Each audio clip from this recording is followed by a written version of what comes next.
Hello everyone, welcome to SJ Talks. This is your host Adya, and today we have a very special guest with us, a HR leader with over 23 years of experience in people management, leadership development, and organizational transformation. Let's welcome Mr. Ram Mohan sir, and currently he's a consultant, a HR consultant. He has helped multiple organizations in the spectrum of succession planning, inculcating culture in their work life, and also both HR and digital transformation. So, overall, he has played an important and a key role in developing multiple organizations and helping employees in all of these industries. So, thank you, sir, for coming all the way here Thank you. and sparing your time for this podcast. It means Thanks a for lot. giving this opportunity to interact with the Talk. So, before becoming a HR leader, what kind of person were you? Was this a field that you already decided on, or was it something that came naturally? Okay. So before getting on to this field, I was more from a management background. I did my graduations in management from Geetham College in Visakhapatnam. There I got a feel of human resources in my specialization. And when I had some projects getting executed on various, what you say, parts of the course, then I got that, yes, I have some strengths in this field where I can further leverage it out. Okay, and to shape all of us, childhood plays a very major role, right? So, can we just get an insight into how you were, before you became a professional, a student, or just let's say a child? Okay. So before my journey in this professional world, I was more into like science background Okay. and more inquisitiveness, curious to know how things work. That really inquisitiveness really helped me in the later part of my life when I moved on to this field, and that curiosity really shaped my entire personality around as to what are the things that are required in this field and how we need to keep learning day on day out. So that really even today when I'm working on some projects or working with new teams or interacting with the clients across regions or the global, that keeps me really leveraging my skills and moving on to the new skill sets as well. Yeah. Was there, a childhood moment in your life that, shaped you critically? Like one impactful moment? Can we get a story? Uh, yes, from the childhood, I can remember my school days Okay. when I was one of the uh, participant in one of the project, or where there was a lot of push from my teachers to perform on some of the aspects on Okay. science projects.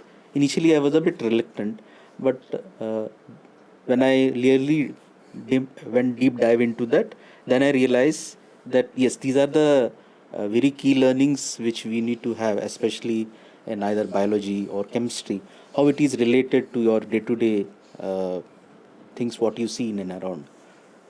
So that really shaped up that the curiosity part which I mentioned earlier, to keep that curiosity alive. Hence, you will be able to learn a lot of things in days ahead. Okay. And as your job role, you identify if someone's potential and then you recruit them, right? So, was there anyone who recognized your potential before you even recognized in yourself? Yes, of course. I mean, if you see my journey of 23 years, uh, in the first half of my career, I would say, when I was working with Procter& and Gamble or Nokia, most of the potential was identified with some of my mentors Okay. and my supervisors, who really kept challenging me over a period of time. And that really helped shape up the later part of my career. Okay. I would be very grateful to them the way they put across some of the aspect of some of the expectations, some of the KPIs of KRA. Uh, and at that time, I was working in some of the remote areas in the toughest Okay. region like Bihar, Jharkhand, in Nokia for their network division, Okay. where getting the talent and making them engaged and getting delivery from them was quite challenging. But yes, those are the learnings. Support from my mentors and supervisors really helped Okay. initially. And mentors are very important, right? Like right now to guide someone. What do you think? How has your mentorship been to people? So my mentorship to the team members in various organizations will be like understanding their strengths, how can we leverage that, and how can we use their potential in our day-to-day aspects, and apart from your KPIs and career, how we can use their potential for any of the projects Okay. or any of the special activities which can really enhance their output, and they in the process they themselves get to know, yeah, this is also my one of my potential. Okay. So there were various instances. Some of the team members were keen towards a particular field. Then I identified, no, there are some aspects which which they are not aware of it, which is generally the called dark areas. So when I had a detailed discussion, initial thought process sharing with them, they were a bit hesitant, but later part when the project was successfully done or the assignment was successfully done, they themselves identified, yes, they can build up the career in those aspects as well. Okay. And as a person, or like let's say as a mentor, we have certain core values, right? Like, for example, my core value is dedication. If I'm dedicated to something, I will do it like no cost. So, what are your core values, and what is something that you don't compromise on, like no matter how So difficult coming it out of the is? core values, integrity, Okay. humility, uh, and then what you say, compassion. So these are my core value. Okay. Being in HR, that really I felt in various roles where I was working, really helped me uh, engage with wider stakeholders, either within the organization, outside the organization, or the employees at large, to understand, and that really helped me shaped my career in those organizations. Okay. And like you've mentioned to me before, that you keep moving from place to place for your work, right? How difficult is that, or does it feel nice? Yeah, if you see my initial career, I started my from Hyderabad. Okay. Okay, then I got an opportunity to work with Procter and Gamble in Ranchi, Jharkhand. Then from Jharkhand, I went to Patna Okay. for my role with Nokia. Then internally, I moved from Nokia in Patna to Bangalore, and from Bangalore to Vadodara for my role with Exalta, and Lixil, I was at Vijayawada. Okay. So this entire journey has really given me a very wide spectrum of interaction with wider society, and which if you see, observing by sitting at one place, you may have various opinion or some bias, but when you travel there, then you'll get to know Yeah. what sort of society is there, what are the aspects that really very unique about that. So that really changed my perspective, that Okay.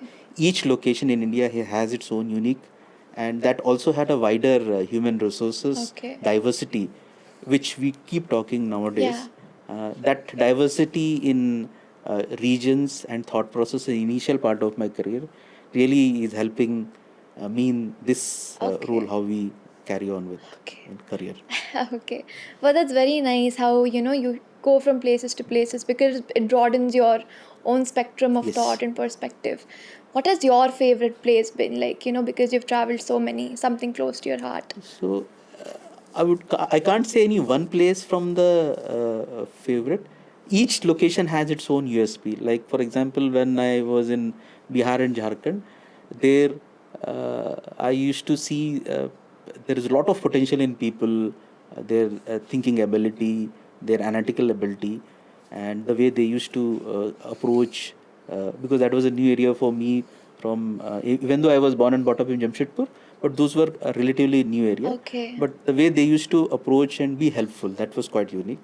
And then Hyderabad, of course, what I see now, I was in here for 2002 to 2004, so that was also a most happening place at that point of time, and I can see how it has shaped it now.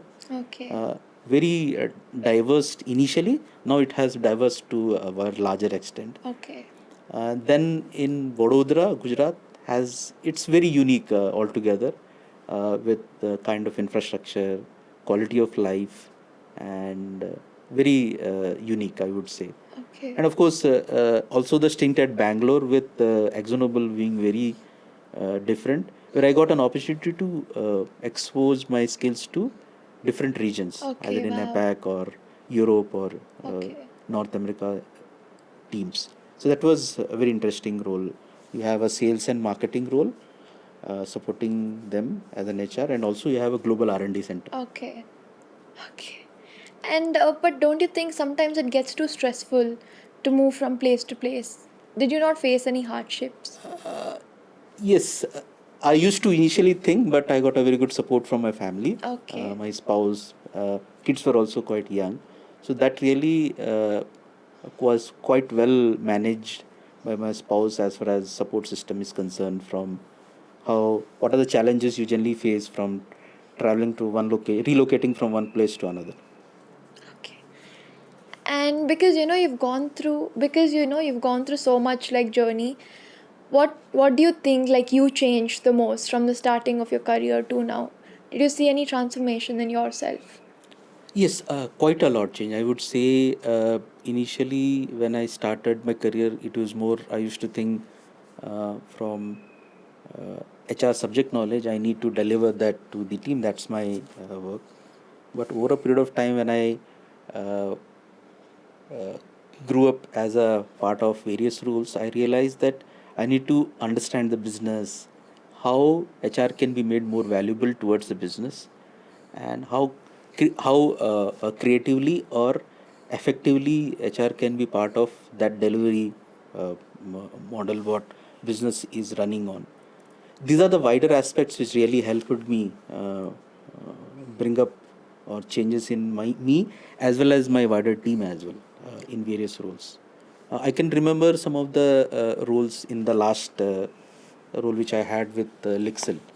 Uh, it was quite unique and challenging role where I had a lot of time interacting with external stakeholders. That's the new geography. It's a greenfield project, which when I joined over there, and I didn't had that exposure, but had a unique experience in that. Okay. Uh, Very good team I had, so we were able to bring out so many change initiatives because Lixil at that point of time bought this entity in Andhra Pradesh, and they wanted to transform this into a manufacturing hub. Of course, there were some challenges like COVID and subsequent changes with regards to the external world, tariffs and other part. Mm-hmm. But yes, if we have HR systems and processes which uh, are very closely aligned with business, that can Okay. really take it up. Okay. And now that we're talking about HR, lots of people, though the term is like really common, people think it's all about, just hiring people and then putting out policies. What do you think the role is actually about, and what do you think the people misunderstand about this role? Yeah, misconception is there with most I would say stakeholders, employees. How you make visible HR to the wider organization in various initiatives where you have to do a front ending and show them what you are doing in various aspects. It is only not only the hiring and policies, how you engage with them, how to improve the overall culture, and what are the new initiatives you are taking, how that initiative is going to influence them productively in their work field. Those are the aspects which we need to keep uh, communicating it to the employees, and also take along with all the stakeholders, especially the Okay. people manager, and understand them how they can further build rapport with their team members. Once HR being a true partners to them, then they will really realize what are the wider role HR can play in their Okay. job or the delivery of overall goal for the organization. Okay. And just as you mentioned, it deals with succession planning, transforming the organization, inculcating work culture, and then just overall leadership. What is your favorite part of working in all of them? Because you worked in all of these fields, right? So, what's your favorite part, and how do you think they're different?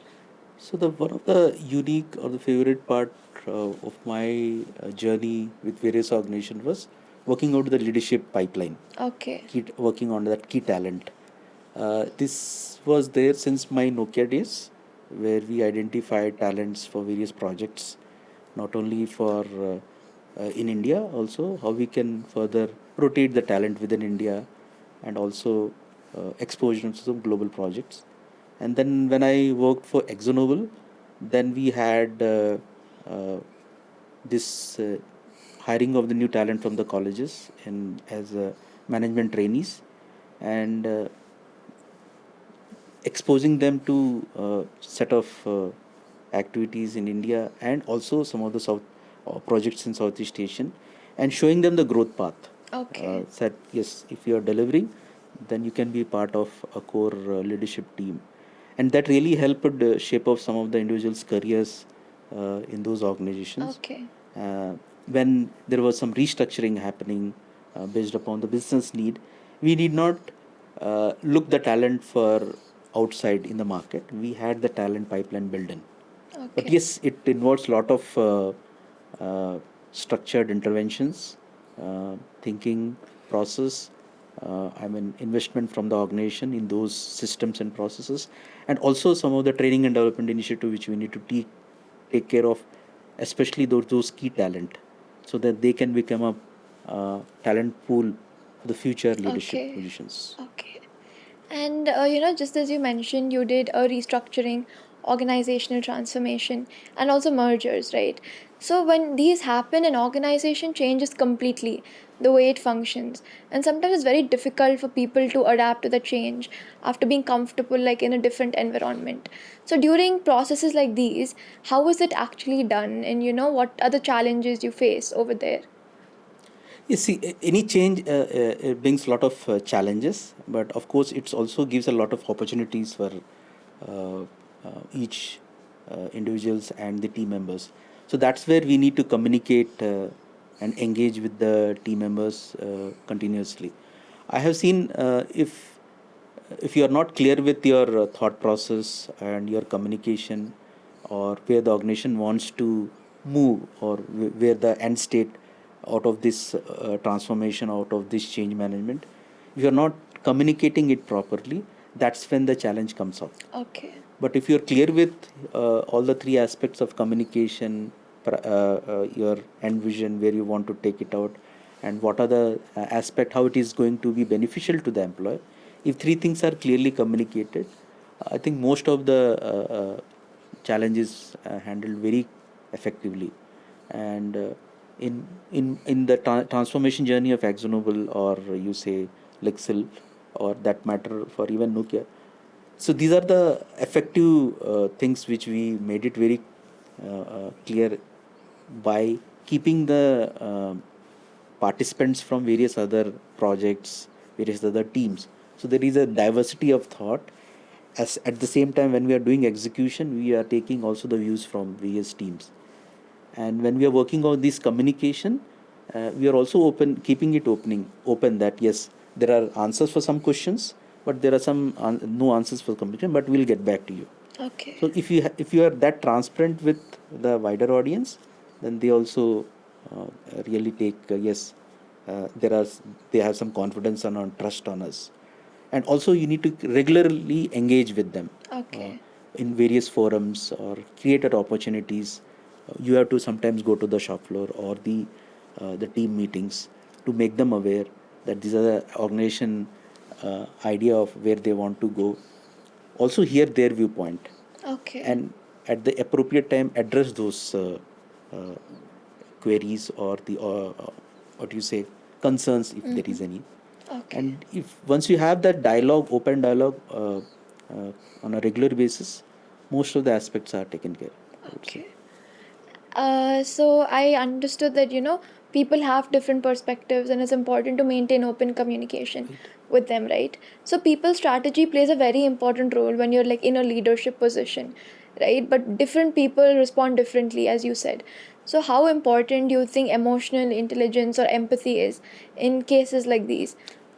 So yes, in today's scenario, emotional intelligence is quite talked about. But if you see in my various earlier skill sets of various managers or the leadership role, understanding the team, understanding their emotions, how to go along with that, and how to deal with those tough situations are a really key part of their uh, uh, role, I would say.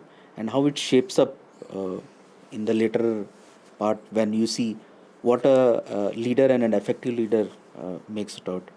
There may be so many leaders, but the real differentiator of EI is the effective leader. Okay. How he engages, how he knows the pulse of the team members.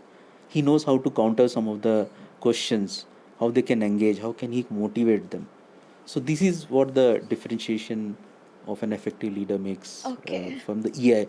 And there are some aspects, I would say, or that some training initiatives in actionable where we specifically spend some of the programs for senior leaders to talk about these things, emotional intelligence, how it is going to shape up their engagement dimension with the team members.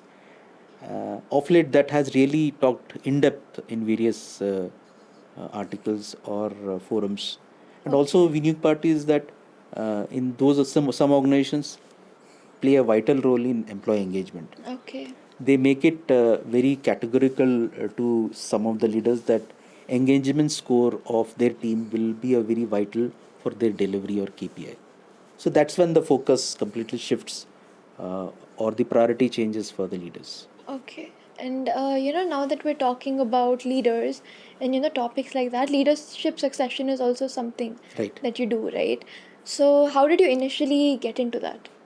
So leadership succession, yes, one of my favorite aspect because I have seen uh, various my assignment with either Nokia, Siemens, or Exxonmobil or Exalta, and with Lixil.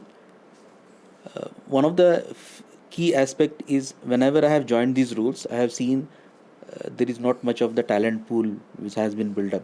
So Okay. you have to have a conscious effort, discussion with the senior leaders, what is their business priorities, and what are the goals, vision, strategy, and how HR can be part to that. Once you are clear with that, then you need to also keep communicating about the people aspect. Okay. How comfort do we have a talent inside? If it is not, how long will it take to build the talent inside? What are the benefits of having a talent inside, and what are the aspect that challenges that brings that if you get the talent from the market? Okay. So once the wider organization understands and the business CEO understands this, then he sets priorities. Yes, we need to have some of the programs and initiatives. I have seen most of the management training programs where people have joined, and if they have delivered, they have grown up to the ladder in Okay. a very swift way. And as I mentioned earlier, that if we have this talent pipeline identified and invested in the organization, we not look for the leaders outside when Mm-hmm. there is an actual requirement. Okay. And leadership is something that's like a journey for a particular person, right? But what makes you realize that this person is like capable of taking my own succession? What are the key factors that you look into it? So you're talking about the business part or the HR succession? Just overall leadership Okay. succession. Overall, let's see. First of all, his EI, emotional intelligence, Okay. that you can see in various forums, interactions, uh, on some of the assignments, add-on assignments given, some of the projects given. You'll get to feel Okay. where he's not only interacting with his own team members, but he's also interacting with various other stakeholders, supply chain, finance, R&D, and support functions. You get to understand, yes, this leader is shaping up, or what are the challenges we have. If you have some of the aspect which we feel that, yes, if we have slight in aspect that if we have proper feedback and tell that candidate, that also really had worked for Okay. some individuals, and they have shaped up very nicely from their career perspectives. Okay. Sometimes also we need to see potential from the managers. uh, what are the potential manager has identified in this individual. Mm-hmm. It is not the day-to-day aspect potential when you talk about keeping in view of his next role, Hmm. how far he is ready. Do you see he's doing the current role effectively, and he has a lot of still left in him, so he can deliver further in upcoming role. So that potentially generally add on inputs which we get it from the supervisor for that Okay. person or the position, and then we start the work with the individual, have a candid discussion where we say that yes, we see a lot of potential in you and we want to invest so that you can grow. At the same time, we also take inputs from him, Okay. whether his career aspirations are meeting The goals. to the goal what we are expecting. If it is aligned, then yes, Okay. it really shaped up as per the organization Okay. requirement. So, in your case, has there, like, whenever you were working on leadership succession, was there any, like, period of time where there was a clash between, let's say, two options? Or, was there a clash between two, choices that you could have made? You may ask him personally Yeah, from from my your choices. personal Okay. experience. Yes. Initially, I had very strong delivery points in talent acquisition. Okay. And in my initial part of the career, I had been exposed to that, and I got a good recognition in various forums as well. But I have to make a conscious choice whether I want to move to talent acquisition or Okay. business partnering. Okay.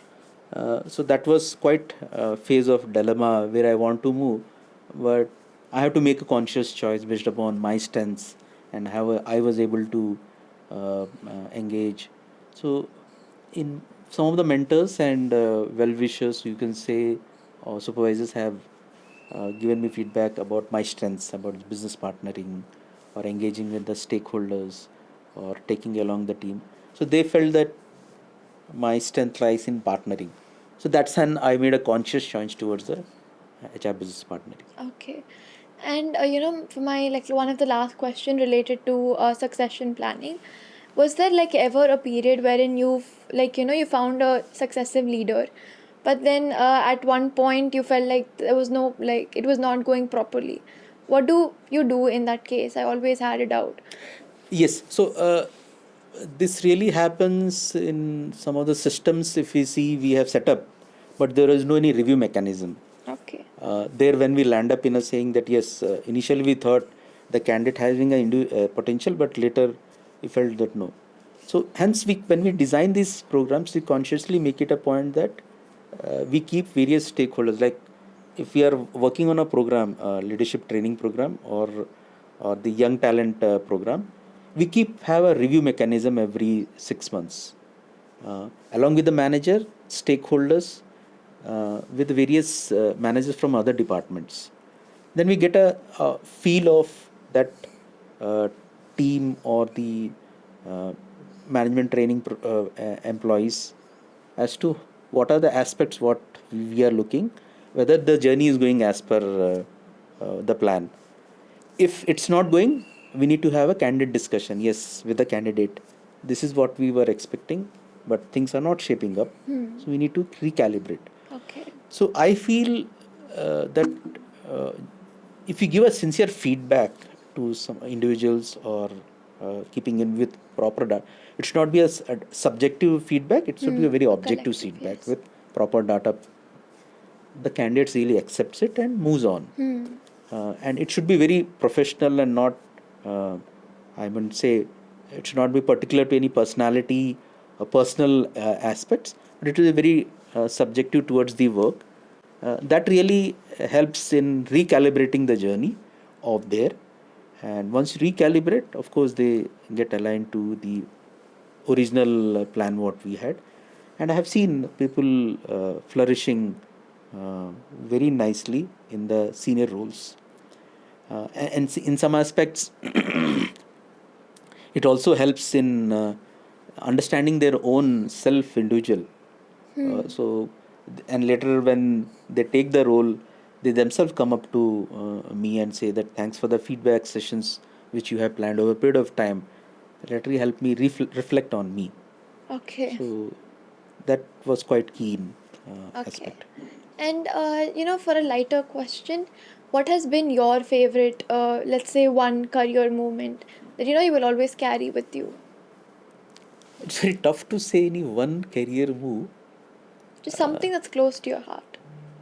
I used to always ensure that yes, my next career move should be on a new sector. So if you see in my career of 23 years, I have not stick down to a particular sector. I started from agri to FMCG, then telecom software, and then to specialty chemicals. So that was my conscious choice. And yes, if you ask me, the exciting part was when the last one, where I had to take a role with Lixil. Uh, it was a greenfield project which I didn't had in my career, and that really shaped my thinking and very good learning opportunities, which I used to study in my post graduation days. I see literally that in getting implemented in field or in various programs what we do. And this role also gave me a different dimension where need not I need to also focus on the organization within, but also I have to be open to interact and engage with the stakeholders outside. And when the stakeholders outside, it's very difficult engagement. I mean, their expectations are different, their level of aspirations are different with what from the organization they want. So balancing these two aspects and running the show, especially in my last time, there was a clear expectation that from the organization or the CEO that there should not be any unions formed in that area. So that was the challenge being posed to it. But of course, with a very good support from the local business team and my team, I was able to see that we are constantly engaging with people at all level. So we don't have any concerns for unions to get formed. That's very nice, honestly. And like right now, from many people, even I know, most of them, change their working place or quit their job because they realize that the workplace culture is not supportive and it's a bit toxic. So, what do you think are like few of the most important factors? Because you work towards workplace culture inculcation in organizations, right? So, how important do you think it is, and what are the critical factors that you have to include?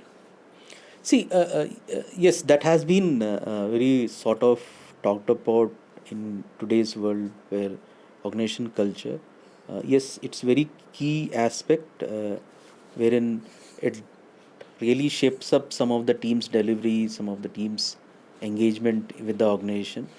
So I see this as from the leadership aspects. Even though the organization having various value systems and others, but if you are getting a leader with different set of values and behavior, so that's when the clash comes up, and you see various challenges what you feel in the organization or the team setup. So while identifying a leader, you have to be very clear about his background, his or her background, and what is the value systems they will be going to bring out from the setup. So that's where you need, as an HR, you need to keep have a very keen eye for, and you need to be, I mean, completely open your ears and eyes to get to understand their value systems and culture, because one leader from the long value system you're getting, you're spoiling the entire, and that's when this toxic culture part comes in. But if you have a right set of leaders uh, and in the place, they have that potential or vision to correct it out, takes measures to take out these work related issues effectively in a structured way, so that they understand how it's going to impact the work. I have seen, I have worked with some of the leaders during various, what you say, uh, Gallup surveys, feedback sessions, where initially the feedback was very not so good. But when we went with the data points, because whenever you take a point with them, there will always be a resistance. But when you take with the proper data points, then the acceptance has to be there, and we handhold them in shaping up. Yeah, these are the areas you need to focus, and how it is going to help you in the longer run. So if you have that I mean, support system from the HR, that yes, even though it is quite challenging, yes, they are there to support you out. Okay. It shapes up later Yes. nicely. So a leadership role plays like the baseline, right, for whichever organization to stand, because that's the base of everything. Let's say a foundation. And you as a leader, you went to different organizations.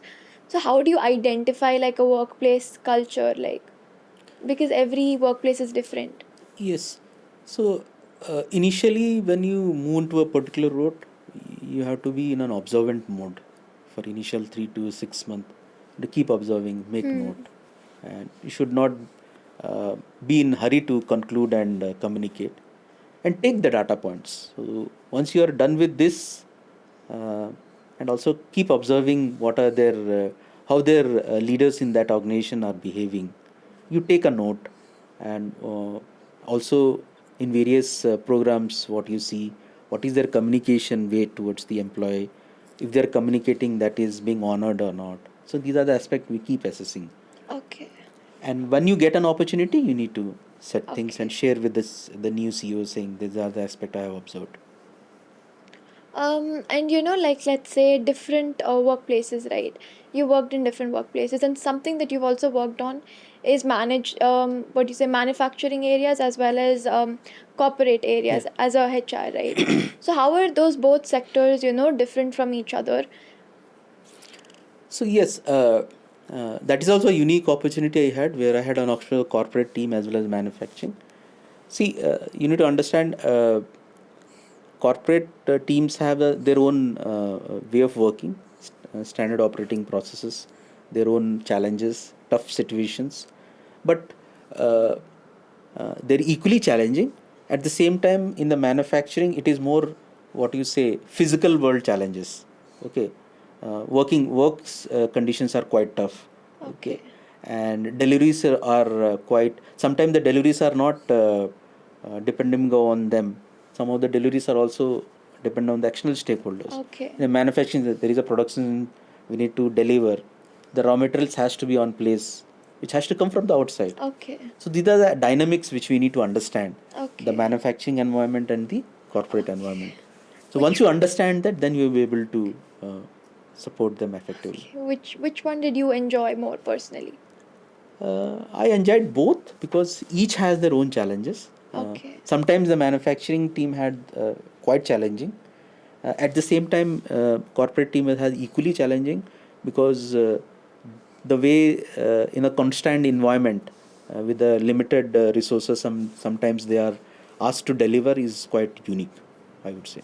And in a particular organization, or let's say a workplace, employees are very important, because if you don't have a safe, secured, and a happy employee in a workplace, then the whole process will be delayed or it will be stopped. So how do you know when a person is actually enthusiastic, or if an employee is slowly losing their moral? Because right now employee turnovers are like very common, and it's like a common thing that is happening. So how do you know when a particular workplace or the employees over there are losing interest in working over there? See, yeah, so that's what I keep telling to my team, that see, the organization, a resignation of an employee doesn't come of a sudden. There are some initial indications which you need to understand. Initially, when the person was quite active and quite enthusiastic, suddenly his enthusiasm drops. He keeps quiet in the team meeting. He doesn't interact much. Uh, don't raises much of the questions. So that's where the trigger comes. You need to Okay. understand. You need to talk to his manager. Sometimes you can have a casual talk with him as well, Okay. and understand. Sometimes it can be some of the genuine reasons. He may be going through some tough challenges in his personal world. Whether you can be any help to him, or you can. Sometimes this talk itself really motivates them. Yes, they will feel that yes, there is somebody to whom I can talk to. But if sometimes that's get not noticed, uh, or sometimes even I see few of the managers are quite proactive in this thing. They interact with the employee and try to solve their problem, and sometimes they also take the help of HR to solve. So if you have sort of supervisor, the manager, you can take care of. And also sometimes the HR or the manager you need to have a constructive dialogue with. Okay. We need to also accept that people may not have uh, mm, the career associate for a long term with us. That also a relation we should have. If it is there, yes, well and good. We are well aware of it and we can plan accordingly. But yes, we need to have that open mindset saying that we are engaging constantly. Apart from that, we have various pulse survey, employee engagement surveys where you get the feel what's happening in that teams. Okay. Those scores where we can blind questions which are there. Sometimes employees share their pour their heart out on those things. So we should have very quality time as an HR. I would say that has been one of the key aspects I have seen. If we really take care of those engagement surveys inputs, most of the I mean say unheard voices are taking care, Yes. and where you work on that also. uh, Beauty of these is that when you do the action planning you involve them as well, Okay. so they get the feel, yes, I have shared my feedback and now the organization is coming to do some action planning, they're also involving me, Okay. and also show them, yes, we have done this action planning and this is the end goal what we are looking at. So Okay. that's how we take care of it. Okay, and like we said, a workplace is very important for a leader, for an organization, and even for the employees, right? And you see lots of people, at least like many people I know, when they say the workplace is toxic, they talk about things like favoritism in the office and lack of personal boundaries, or let's say biasness, or not respecting, after their end time, people keep calling them and giving them work. So the thing I don't understand is, what do you think is like few of the common toxic traits that are so normalized right now in corporate culture? Yes, I see this as a more cultural aspect. Also, some of the individual leadership style of functioning, and as an HR, we need to also understand uh, the our leader, business leaders, where they want to drive it out, and also whether these aspects are aligned with organization values and behavior. If it is not aligning, HR should be the reflecting point and should openly put across to the business leader, this is what's happening, and this having will have a serious impact on overall brand, employer brand, how we need to do that, how, what is the aspect of that we need to take care of it. Some of the leaders are serious enough to take care of it out, and hence I initially said that when you are hiring in a leader you need to be very mindful of this. So once you have leaders with these aspects which are quite risky for organization culture and behavior, are going to spoil it out. But if you see the leaders who are really helpful in addressing these issues, most of the this what you talk toxic culture or late working hours are being taken care of. Okay. And sometimes they are not aware. We need to make them aware. Okay. And I have seen some of the leaders, they uprightly telling it, Ram, people are here.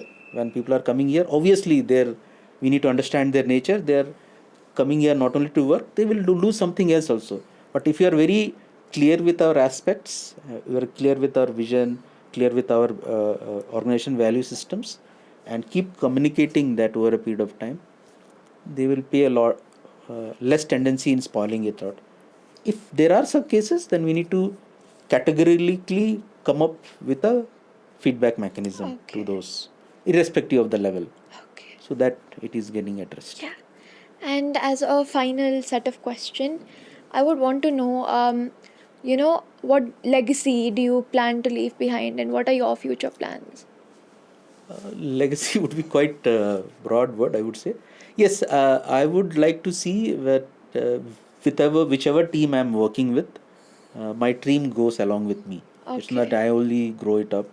I ensure that in my most of the roles, whenever I'm moving out, there is a person who is taking care of it. Okay. So that's how I ensure that the growth is not only happening to me, the growth is happening also Okay. with the team member. That's very At impactful. this So, same time, we also need to see what the positive aspect you have contributed to the business. okay. when I joined in the organization, what was there, and when I'm leaving, what are the impact it has created. Okay. That way. What are your future plans? So future plans, just see, I'm exploring how I can widely contribute to a bigger geography, Okay. to take a senior role. Also, I'm seeing how I can invest on myself. This is the time I feel that with this new AI coming in, there is a lot of I would see change in how you deliver in the workplace. So these are, I feel, the right reflecting point for myself as to what are the skill sets I need to invest on myself so that I can Okay. leverage further. Okay, thank you so much, sir. Thank you. I think I really like the way you told how important leadership is and how important workplace culture is, because I think both of them are really interrelated. Interrelated. And for one to stand, another also should stand. And I think you've handled it beautifully as a HR, Thank you. managing both areas of work. So thank you so much for being a part of this podcast with us and sparing your time. It really means a lot. Right. So thank you so much, Thanks, sir. SG Talks, for giving me this opportunity to come invite to meet for this podcast, and it was quite enthralling to reflect upon my journey as well. Not just you, I think even I could see your journey by the way you described it. So thank you everyone for listening, and thank you, sir. So that's it for today's podcast, and for more such podcasts, like, share and subscribe to SJ Talks.